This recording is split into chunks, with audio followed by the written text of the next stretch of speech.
இன்றைக்கி எங்கள் வீட்டோட சமையல் பார்த்துடலாம் வாங்க. இது சூடான சாதம், ஒயிட் ரைஸ். அப்புறம் இது பருப்பு தக்காளி போட்ட ரசம். அதனால் வீடியோவில் காமிச்சிருப்பேன். மேலே கொஞ்சம் கடுகும் ஜீரகம் நெய்யில் தாளித்து போட்டிங்கன்னா ரொம்பவே சூப்பராக இருக்கும். ரசத்தோட வாசனையும் சரி, டேஸ்ட்டும் சரி. இது பிரியாணி, அதாவது தக்காளி பிரியாணி. மார்னிங் பசங்களுக்கு பண்ணது ஸ்கூலுக்கு. இது பீன்ஸு பொரியல்.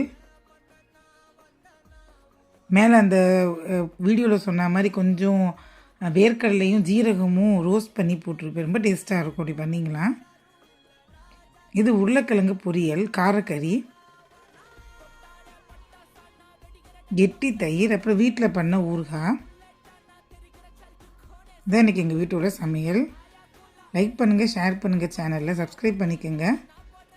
தேங்க்ஸ் ஃபார் வாட்சிங்.